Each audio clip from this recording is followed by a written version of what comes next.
सत्कारेमि सम्मानेमि मङ्गलं देवयं चेयं पर्यवसामि मथेन वन्दामि। नमो अरिहन्तानं नमो सिद्धानं नमो आयर्यानं नमो उवजायानं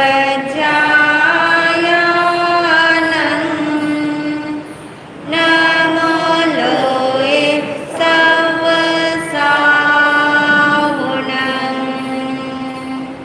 एसो पञ्चनमोकारो सर्वपावपनाशनो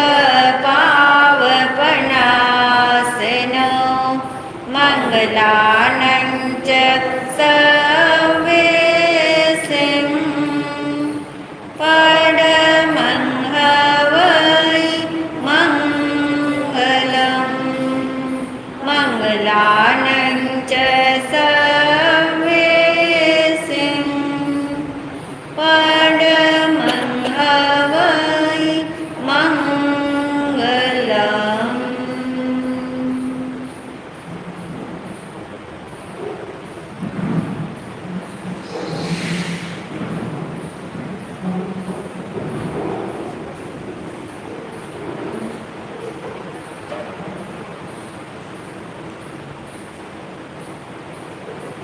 आत्मस्वरूप को ध्याने हेतु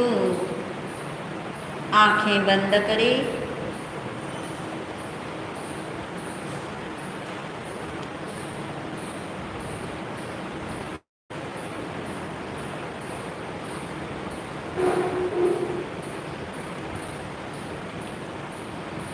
बहुत गहराई में निर्णय करें। अपने होने का एहसास पक्का करें।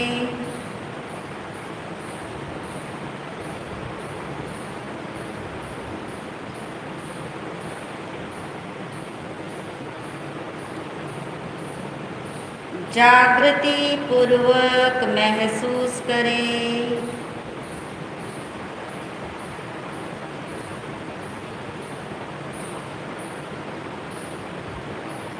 मैं आत्मा हूँ।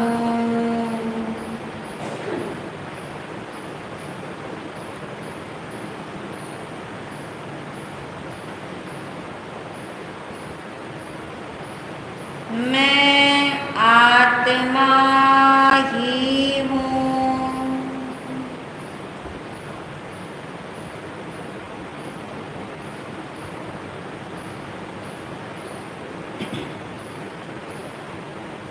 आत्मा के अलावा अन्य कुछ भी मैं नहीं हूँ।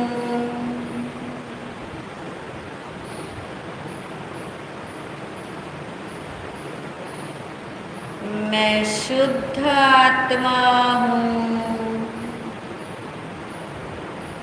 मैं शुद्ध आत्मा हूँ।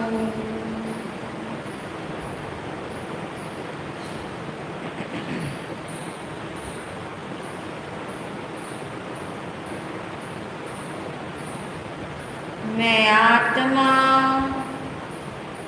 नित्य स्वरूपी हूँ, क्योंकि मेरा अस्तित्व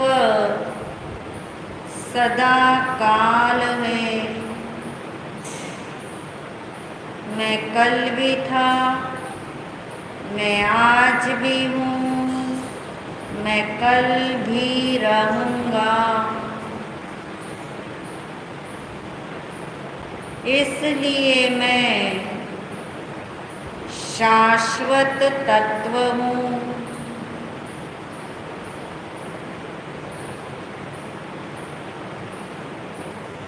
मैं आत्मा किसी के कारण से नहीं हूँ।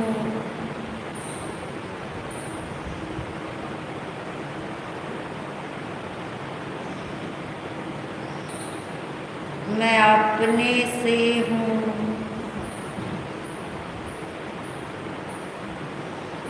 मैं अपने में हूँ।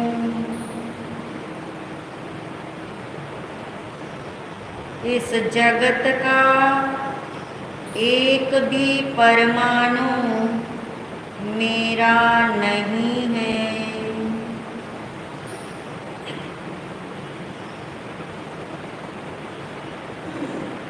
मेरे कारण नहीं है।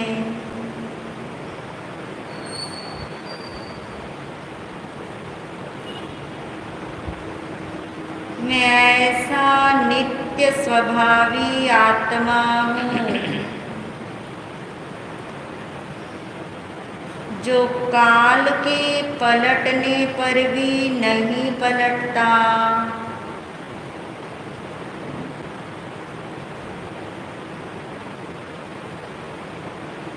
समय मुझे बदल नहीं सकता। अनादि अनंत काल से कर्म के संग रहा, पुद्गल परमाणुओं के संग रहा, फिर भी मैं आत्मा पुद्गल रूप नहीं हुआ, क्योंकि मैं अपने ही कारण नित्य हूँ। क्षेत्र के बदलने पर भी मैं नहीं बदलता। यही कारण है 4 गति 84 लाख जीव योनि में अनादिकाल से परिभ्रमण हो रहा है, फिर भी मैं आत्मा अपने ही अनंत गुणों में रहता हूँ।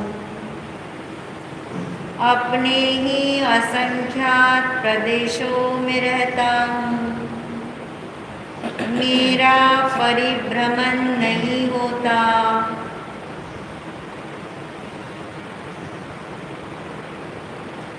क्षेत्र के बदलने पर भी मैं नहीं बदलता। वस्तुओं के बदलने पर भी मैं नहीं पलटता। काल का प्रवाह निरंतर निरंतर बह रहा है। उस काल के प्रवाह में भी मैं आत्मा प्रवाहित नहीं होता।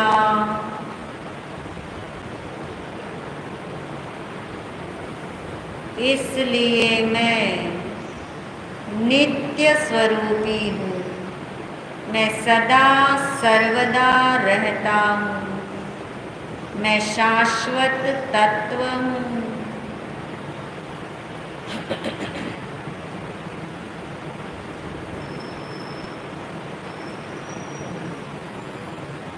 अनादि अनंत काल से अनेक राग द्वेष के भाव हुए, अनंत कषाय के भाव हुए,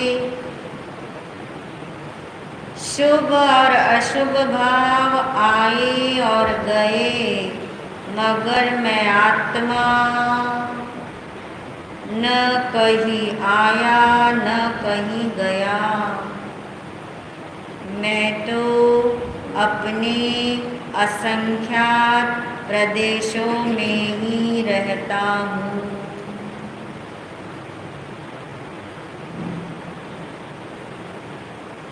मैं अपने में ही स्थिर रहता हूँ।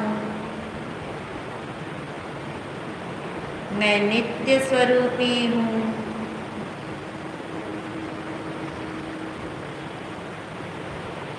अपने स्वरूप की महिमा भासित करे।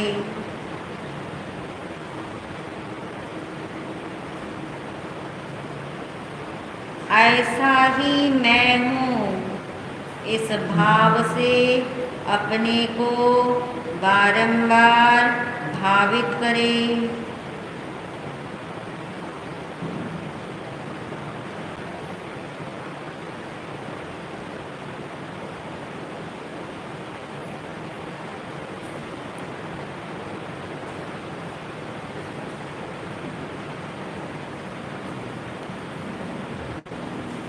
आत्मा सदा काल नित्य ही रहता। आत्मा सदा काल नित्य ही रहता। काल के पलटने पर भी मैं नहीं पलटता। काल के पलटने पर भी मैं नहीं पलटता।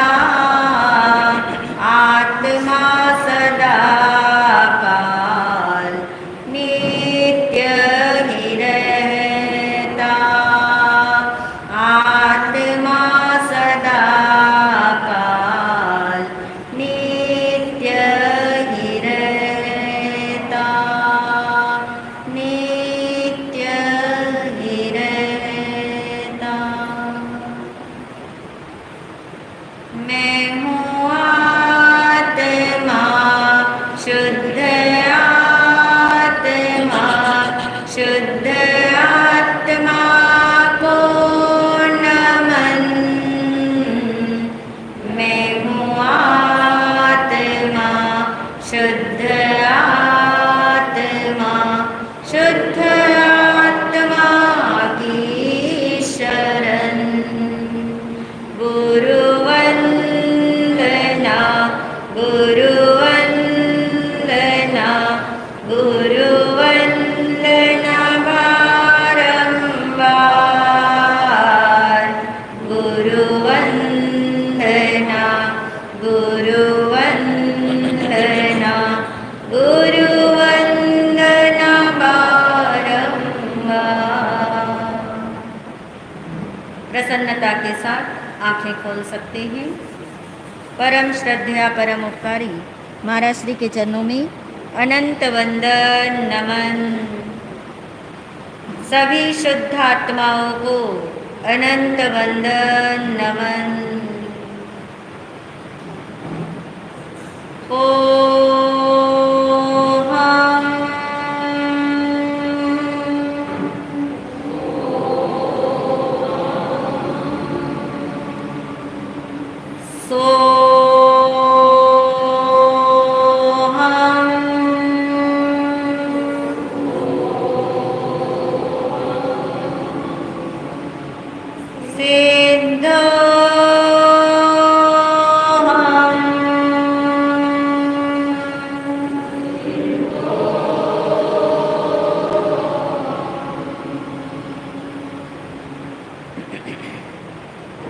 मैं सिद्ध भगवान जैसा ही शुद्ध आत्मा हूँ।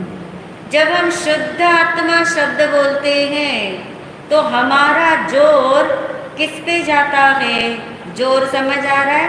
हमारा बोल, हमारा प्रेशर, हमारा बल किस पे जाता है? जब आप बोल के देखो एक बार, शुद्ध आत्मा, जोर किस पे आ रहा है? शुद्ध पे आ रहा है जोर। जोर किस पे आ रहा है? शुद्ध पे। क्यों आ रहा है जोर?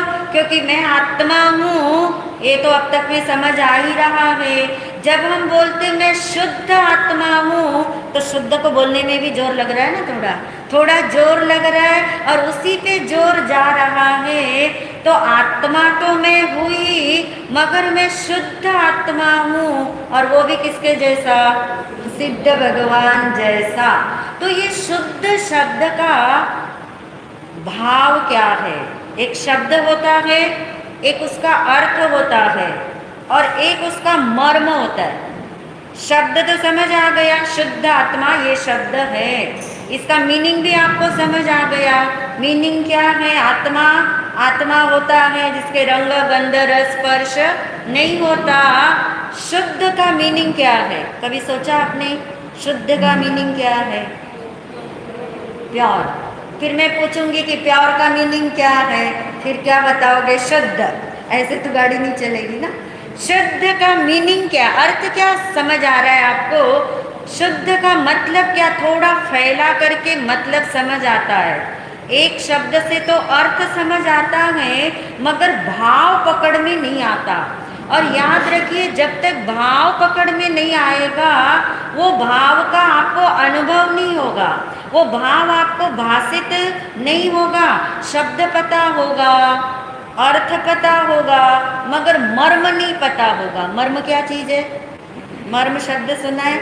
मर्म किसे कहते हैं? उसका भेद, उसका रहस्य, उसका जो रहस्य है वो हमें पकड़ में नहीं आएगा। तो शुद्ध शब्द पे हमारा जोर जाता है जब हम शुद्ध आत्मा बोलते हैं। तो ये शुद्ध शब्द का अर्थ भी आपने जैसे बता दिया, प्योर होता है, वो शुद्ध होता है। अब इसको थोड़ा भाव हम गर्भित करें, भाव हम भाषित करें, थोड़ा इसको फैला के देखें तो महिमा आती है। किसी भी चीज को अगर आप एक शब्द में बोल दो तो इतना वो टच नहीं करता। जब आप उसको फैला के बोलो तो वो शब्द क्या होता है? आपको भाषित होने लगता है। जैसे मान लीजिए आपने किसी लड़के को देखा, ऐसे तो आप लड़के को देखोगे नहीं, अपनी लड़की की शादी के लिए देखा। मान लीजिए लड़की की शादी के लिए आपने लड़के को देखा और घर जब आप आए और घर वालों ने आपसे पूछा कि लड़का कैसा है, और फिर आप क्या बोलते हो? लड़का अच्छा है। सेटिस्फेक्शन होता है घर वालों को इतना बोलने से? नहीं होता। फिर वो वापस आपसे पूछते लड़का कैसा है, फिर आप कहते बहुत अच्छा है। फिर वो क्या बोलेंगे तीसरी बार? अरे अच्छा, बहुत अच्छा यानी क्या?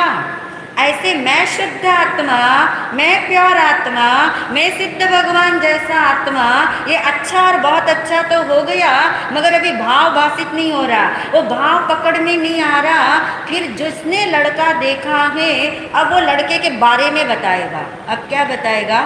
लड़के के बारे में बताएगा। उसके पास में 4 गाड़ियां हैं। किसके बारे में बताया जा रहा है? लड़के के बारे में। गाड़ी की महिमा आएगी कि लड़के की आएगी? गाड़ी में लड़का है। देखिए, आप जब भाषा आप यूज करते हो वहाँ कितना न्याय करते हो, वहाँ कितना अच्छे से समझते हो, वहाँ कुछ आपको समझाना नहीं पड़ता, सामने वाला कितनी जल्दी समझ लेता है। और यहाँ पे तो 10 बार भी समझा दो फिर भी समझ नहीं आता कि मैं आत्मा कैसा आत्मा, शुद्ध आत्मा या सिद्ध भगवान जैसा आत्मा।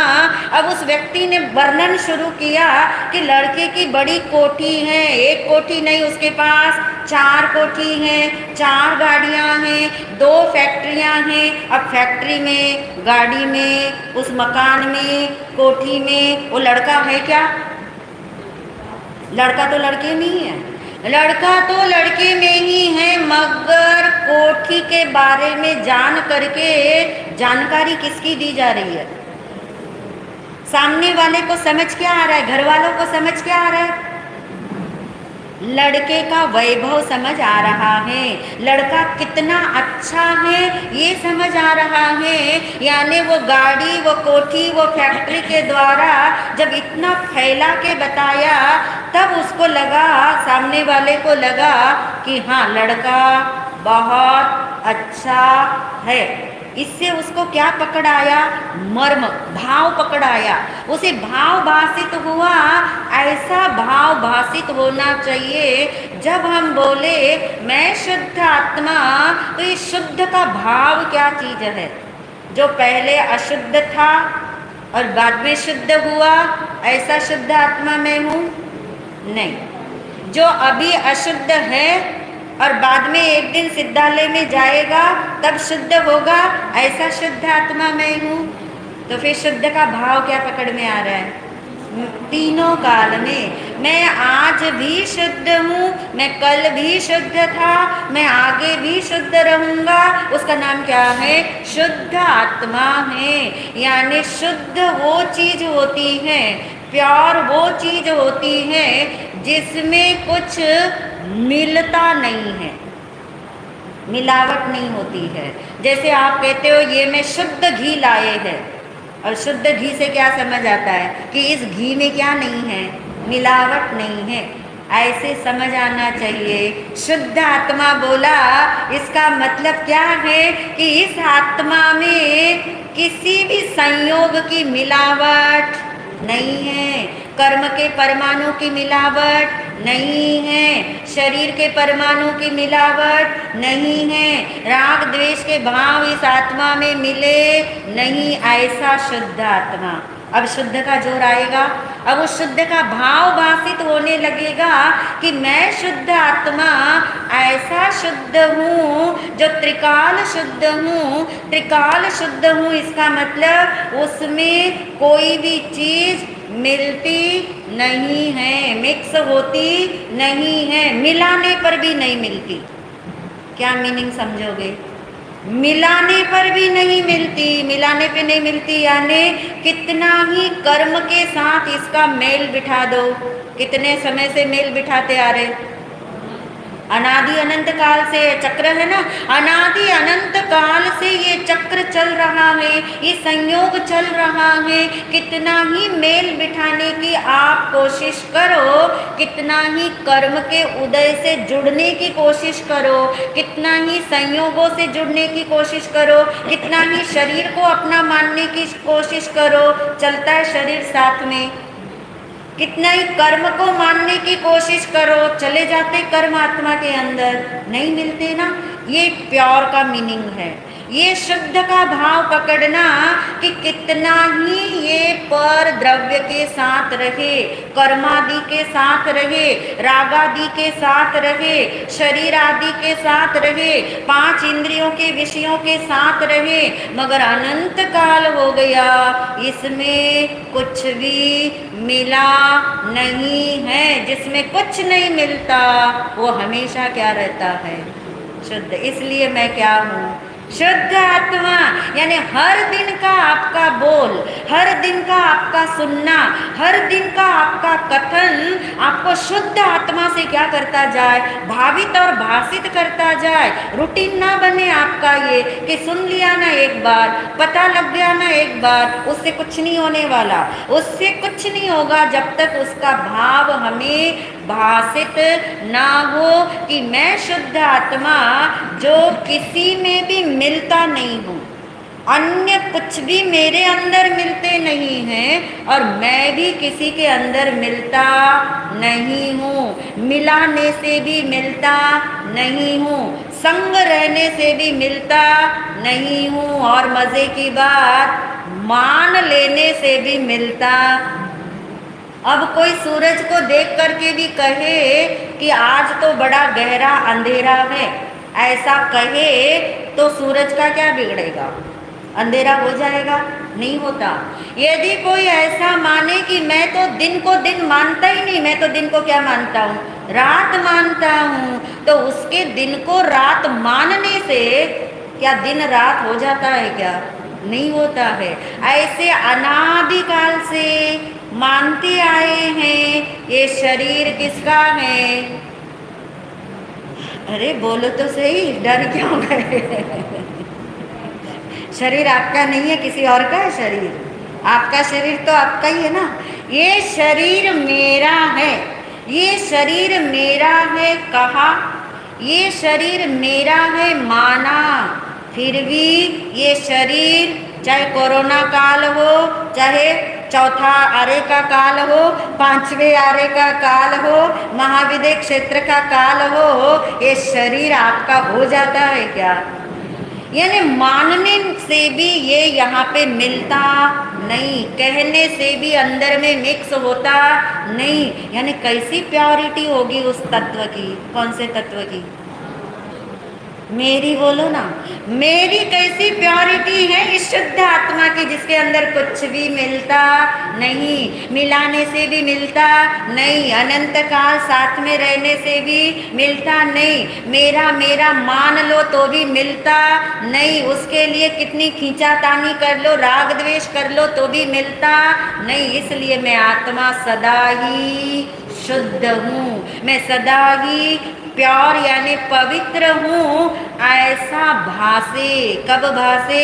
जब हम रोज ये पुकारते हैं ना, मैं सिद्ध भगवान जैसा शुद्ध आत्मा हूँ। अब आपको भाव भाषित होना चाहिए, जैसे उन लोगों को भाव भाषित हुआ लड़का अच्छा है मगर लड़का बहुत अच्छा है, ये कब समझ आया उनको कि उस लड़के के पास इतनी इतनी चीजें हैं, ऐसा ऐसा उसका स्वभाव है, इतने इतने गुण उस लड़के के हैं, वो लड़का किसी से झगड़ा करता नहीं है, मेल मिलाप से चलता है। तब क्या होता है, आपको उस लड़के के प्रति आकर्षण आना शुरू होता है ना। ऐसे ही आत्मा के बारे में, आत्मा के बारे में जितना ही फैलावा जानोगे, ये आत्मा ऐसा है, शुद्ध है, संयोगों में मिलता नहीं है, तो संयोग की महिमा आएगी कि आत्मा की महिमा आएगी? आनी चाहिए किसकी? आत्मा की। जैसे वहाँ पे कितना न्याय करते हो, आपको उन फैक्ट्री की, उस मकानों की महिमा नहीं है, मगर उसके कारण किसकी महिमा आ रही है? लड़के की महिमा आ रही है ना। ऐसे ही आत्मा के बारे में जानने के बाद आत्मा के बारे में सुनते रहने की महिमा नहीं आनी चाहिए, और सुनाने वाले की भी महिमा। ये दो जगह अटकते हैं हम, या तो सुनने का रस आ जाता है, या जो सुना रहा है उसके प्रति भाव जाग जाता है, मगर जो भाव जागना चाहिए वो भाव तो जागा ही नहीं। वहाँ तो आप ऐसा नहीं करते।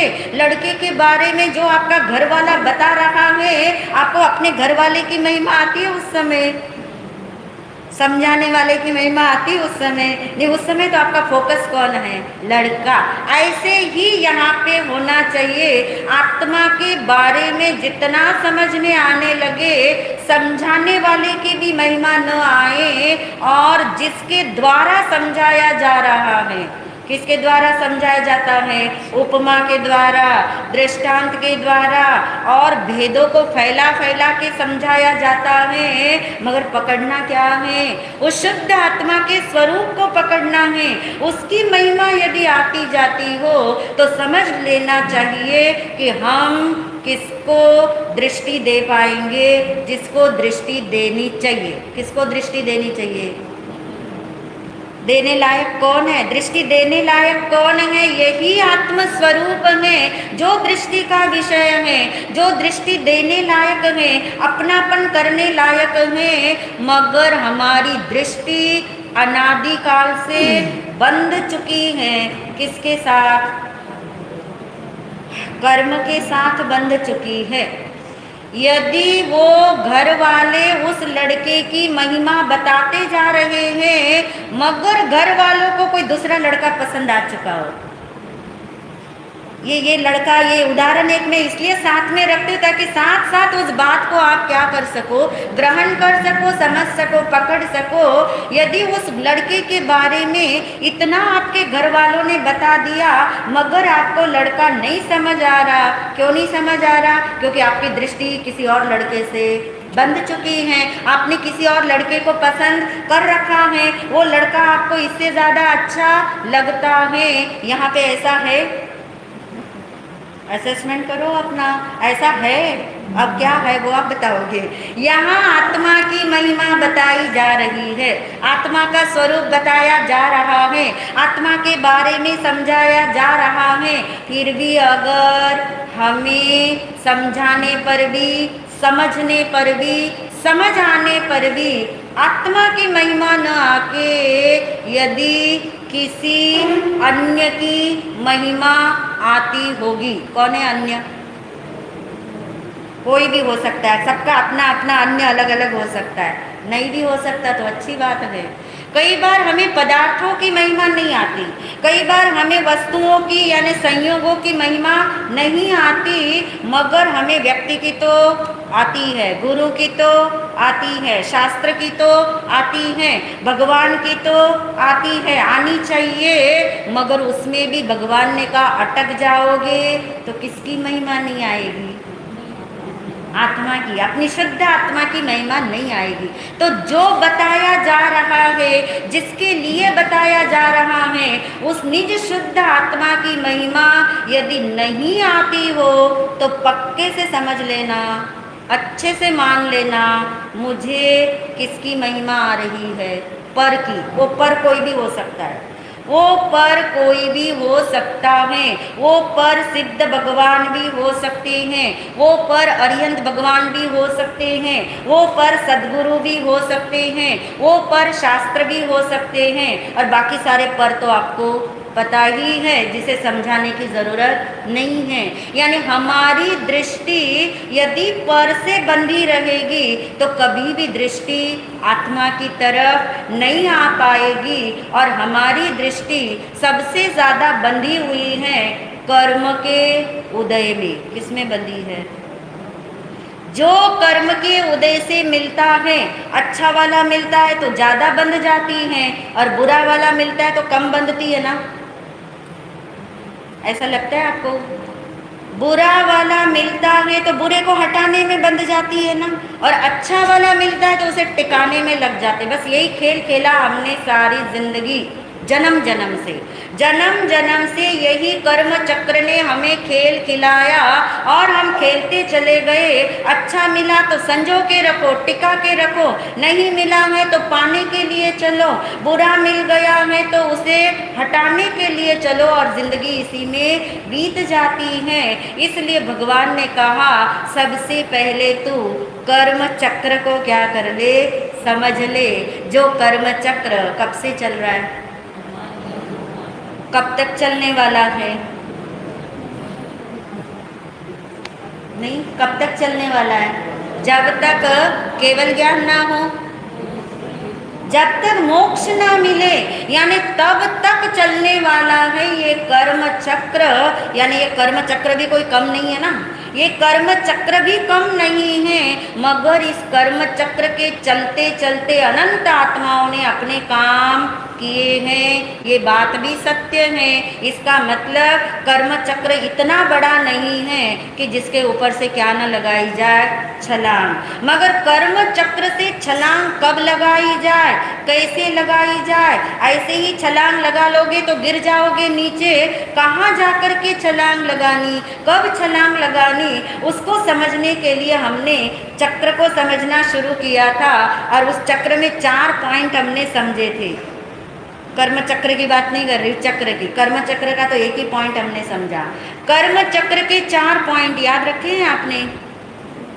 आप कहेंगे इतना लंबा चला रहे हो आप कर्म चक्र, पर आप ये नहीं सोच पा रहे कि कर्म चक्र चल कब से रहा है और चलना कब तक है। इसको समझने के लिए इतना भी टाइम नहीं लगाएंगे तो ये हमें समझ में आने वाला नहीं है। कर्म चक्र चल रहा है और चलता रहेगा, और वो मेरा कुछ बिगाड़ नहीं सकता। क्यों नहीं बिगाड़ सकता? क्योंकि कर्म चक्र का मुझ में प्रवेश नहीं। घूमता हुआ आत्मा दिखाई दे रहा है, मगर आत्मा, थोड़ी तो हेल्प कर दो, आत्मा बोलिए, नहीं गर्दन से नहीं मानूंगी, शब्द बोलिए। आत्मा 4 गति में घूमता हुआ दिखाई दे रहा है, मगर आत्मा घूम नहीं रहा। ये नहीं रहा समझ में आना चाहिए, घूमता हुआ दिखने पर भी समझ आना चाहिए।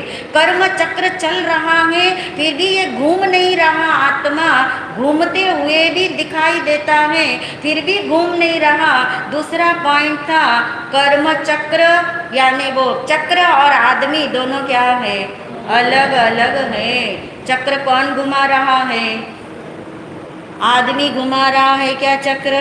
नहीं, चक्र घूमता हुआ दिखाई दे रहा है, आदमी घूमता हुआ दिखाई दे रहा है, मगर घुमाता हुआ आपको नजर नहीं आ रहा, क्योंकि उसके हाथ उसके पैर क्या है? स्थिर है, वो चक्र को घुमा नहीं रहा। चौथा पॉइंट तो सबने याद रखा होगा, चक्र से अलग कौन होगा? आदमी अलग होगा कि चक्र अलग होगा? तो जब भी अलग होगा तो आदमी अलग होगा। ये 4 पॉइंट चक्र के थे। इसको हम कर्म चक्र से समझ रहे थे, जिसमें पहला पॉइंट हमने समझने का पूरा प्रयास कल तक कर लिया और उसके निचोड़ हमने आज निकालने थे। मैंने आपको होमवर्क दिया था कि आपने क्या सार निकाला पहले पॉइंट का। पहला पॉइंट क्या था कि चक्र घूम रहा है, आदमी घूमते हुए दिखाई दे रहा है, फिर भी आदमी की तरफ से देखो तो आदमी कैसा बैठा है? स्थिर बैठा है। क्या निकाला निर्णय आपने राकेश? बताइए, कुछ निकला निर्णय आपका? देखिए, निर्णय तब निकलता है जब चिंतन करोगे। बिना चिंतन के निर्णय नहीं होते। चिंतन कब कर पाओगे? जब आप उसको बार बार सुनोगे। बार बार क्यों सुना जाता है? ताकि हमें बात क्या हो, समझ में आए। कर्म चक्र अनादि काल से घूम रहा है। मैं आत्मा कर्म चक्र के संयोग में हूँ। संयोग में तो हूँ। मैं आत्मा कर्म चक्र के संयोग में हूँ और घूमता हुआ भी दिखाई देता हूँ, फिर भी मेरा परिभ्रमण नहीं होता, क्योंकि मेरे स्वरूप में कर्म चक्र नहीं है। मेरे स्वरूप के अंदर कर्म का एक भी परमाणु प्रविष्ट हुआ नहीं है। मैं जैसा हूँ वैसा हूँ, जहाँ हूँ वहाँ हूँ, जितना हूँ उतना ही हूँ। ये हमने कर्म चक्र से पहला पॉइंट समझा था। और अशुद्धि दिखते हुए भी मैं आत्मा क्या हूँ? शुद्ध हूँ। इसको हमने तरह तरह के उदाहरणों से समझा था। बच्चा और नारियल का उदाहरण तो पक्के से आपने पूरा अच्छे से समझ लिया था। अब बताओगे निचोड़ क्या है? कुछ तो मैं आपसे पूछूंगी ना, सार क्या निकाला? क्या आपने सार समझा इस चीज का, या क्या आपको समझ आया इसमें? क्या आपको याद रहा? बताइए। किसी को कुछ नहीं समझ आया, किसी को कुछ नहीं याद रहा, यही मुझे मानना होगा। फिर से समझते हैं। अगर आपको नहीं समझ आया इसका मतलब ये हुआ या बोलना नहीं आ रहा ये हो रहा है, या बोलने में शर्म आ रही है बोलना। अनादि काल से कर्म का चक्र घूम रहा है, यहाँ तक तो पक्का है ना आपको? और चक्र पे आदमी बैठा है, यानी मैं आत्मा अनादि काल से कर्म चक्र के किसमें हूँ? संयोग में हूँ। ये संयोग क्यों बोल रहे हम? हाँ, क्योंकि स्वरूप में नहीं है ऐसा। कहाँ पे है? संयोग में है। संयोग दिखाई दे रहा है, आदमी घूमता हुआ नजर आ रहा है, परिभ्रमण मेरा हो रहा है, मगर मेरा परिभ्रमण नहीं होता। पानी का प्रवाह बह रहा है। वो नारियल जो पानी वाला बच्चे के हाथ से नीचे गिरा, वो पानी में बह रहा है। बहना स्वभाव किसका है? आत्मा का है। बहना स्वभाव किसका है? पानी का कि नारियल का? पानी का। पानी का प्रवाह बह रहा है और नारियल भी तो बहता हुआ आपको क्या हो रहा है? दिखाई दे रहा है ना? नारियल भी बहता हुआ दिखाई दे रहा है। पानी का प्रवाह भी निरंतर बह रहा है, मगर बहना स्वभाव किसका है? स्वभाव की मीनिंग हमने करा था। स्वभाव उसे कहते जिसका कभी अभाव नहीं होता। स्वभाव उसे कहते जिसके अंदर, स्वभाव के अंदर किसी चीज का प्रवेश नहीं होता। प्रवाह बह रहा है, पानी का बहना पानी का स्वभाव है। नारियल बहता हुआ दिख रहा है, किसके संयोग से दिख रहा है? पानी के संयोग से। नारियल यदि बच्चे के हाथ में ही रह जाता और पानी का प्रवाह बहता रहता तो क्या वो नारियल बहता? क्योंकि बहना उसका स्वभाव नहीं है। अगर पानी को आप रोक भी लो तो भी पानी क्या होएगा? बह जाएगा, क्योंकि बहना क्या है? उसका स्वभाव है। अब नारियल पानी के प्रवाह में बहता हुआ दिखाई दे रहा है और बहना नारियल का स्वभाव नहीं है। ये पक्के से समझ आ रहा? अब इसको घटा के बताओ आत्मा के साथ और कर्म के साथ। बहना, कर्म चक्र चलना, चलना चलना चलना किसका स्वभाव है? कर्म चक्र का। कर्म चक्र का घूमना घूमना घूमना स्वभाव है। आदमी संयोग में है चक्र के, तो वो भी चक्र के साथ क्या कर रहा है? घूमता हुआ दिखाई दे रहा है, मगर घूमना किसका स्वभाव नहीं है? आत्मा का। घूमना यानी समझ आ रहा है ना? 4 गति 84 लाख योनि में घूम जन्म मरण करते हुए भी आत्मा का जन्म मरण नहीं हो रहा। दो विरोधी बातें हैं। जन्म मरण होते हुए नजर आता है, जन्म भी दिखाई दे रहा है, मरण भी दिखाई दे रहा है, गतियां भी दिखाई दे रही हैं, जातियां भी दिखाई दे रही हैं, आत्मा का ही परिभ्रमण होता हुआ दिखाई दे रहा है, फिर भी आत्मा का परिभ्रमण नहीं हो रहा। वो नारियल बहता हुआ दिखाई दे रहा है, वो संयोग में है, उसके ऊपर कीचड़ भी लगा हुआ दिखाई देता है, मगर नारियल के पानी से पूछो कि तू बह रहा है क्या? नारियल का पानी क्या बोलेगा आपको? वो नहीं बोलेगा तो आप तो बोल ही दोगे ना, तू नहीं बह रहा, तू नहीं बह रहा, तू तो जहाँ है वहीं है। बच्चे के हाथ में था नारियल, तो भी नारियल का पानी जहाँ था वहीं था। वो बहने लगा नारियल पानी के अंदर प्रवाह में, तो भी पानी, नारियल का पानी तो जहाँ था वहीं था। गंदगी लग चुकी है नारियल के ऊपर, मगर नारियल के पानी को गंदा उसने नहीं किया। ये उदाहरण आपको जमता है बाहर में, ऐसा ही दिखाई देता है बाहर में, तो भगवान इस आत्मा का स्वरूप ऐसा ही देख रहे हैं। कैसा देख रहे हैं? अनंत काल से कर्म के चक्र में, संयोग में जन्म मरण हो रहे हैं, जन्म मरण की कहीं ना नहीं है, कर्मों की कहीं ना नहीं है, राग द्वेष का कोई निषेध नहीं किया जा रहा। सब कुछ होते हुए भी ये आत्मा अपने स्वरूप से बाहर निकला क्या? नहीं। उसके स्वरूप के अंदर कोई आया क्या? नहीं। क्या सार निकला बताओगे?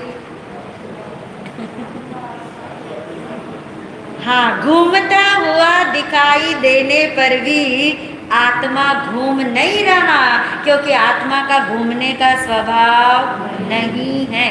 किसी चीज को, किसी चक्र को आप चलते चलते चलते निरंतर देखो कि ये घूम रहा है, ये घूम रहा है, और उसके घुमाव को जब आप देखो, आपको एकदम स्थिर दिखना शुरू हो जाता है। कई बार ऐसे होता है, ये पंखा ही चाहे घूम रहा है निरंतर, आप इसकी पंखुड़ियों को, पंखुड़ियां दिखती है जब पंखा घूमता है, पंखा घूम रहा है, आप उसकी पंखुड़ियों को देख सकते हो, मगर वो पंखुड़ियां क्या पंखे से अलग हो चुकी है? वो पंखुड़ियां है कि नहीं है? है। मगर इतनी तेजी से वे घूम रही है, इतनी तेजी से घूमती हुई दिखाई दे रही है, मगर जैसे स्विच ऑफ करोगे, पंखुड़ियां तो जहाँ हैं वहीं है। इतनी तेजी से ये आत्मा इस कर्म चक्र के साथ जन्म मरण करते हुए, राग द्वेष करते हुए, आदि कषाय आदि करते हुए, इतनी तेजी से परिभ्रमण इस आत्मा के हो रहे हैं, मगर आत्मा का स्वरूप जैसा है, जहाँ है, जितना है वैसा ही है। क्या है आत्मा का स्वरूप? नारियल का पानी। नारियल का पानी नारियल का स्वरूप है, तो आत्मा का स्वरूप क्या है? जो अनंत गुण और असंख्यात प्रदेश, जिन अनंत गुणों में मैं आत्मा रहता हूँ और जिन असंख्यात प्रदेशों में मैं आत्मा रहता हूँ, वहाँ पे कर्म चक्र ने मेरा कुछ नहीं बिगाड़ा। इसकी जब तक आपको निष्ठा नहीं बैठेगी, अभी तो सुनने में ही नहीं बैठ रहा, अभी तो दिमाग में ही नहीं बैठ रहा, अभी तो समझ में ही नहीं बैठ रहा, जिस दिन निष्ठा में ये बैठेगा, उस दिन आपकी आत्मदृष्टि खुलने की भूमिका तैयार हो जाएगी। कितनी जल्दी हमें तो आत्मदृष्टि खोलने की, मगर निर्णय पक्का करना होगा। निर्णय कच्चा रह जाएगा तो कभी भी आत्मदृष्टि नहीं खुलेगी। फिर से चिंतन करना, फिर से विचार करना। एक बार में किसी भी आत्मा को नहीं समझ आया था, ऐसे नहीं कि आपको नहीं समझ आ रहा।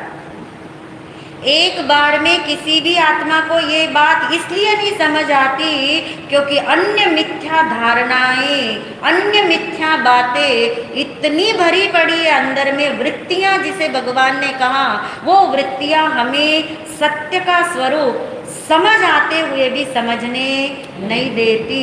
मगर समझ समझ करके भी समझना जरूरी है, ऐसा यदि आप बार बार चिंतन करोगे तो सबको समझ आएगा।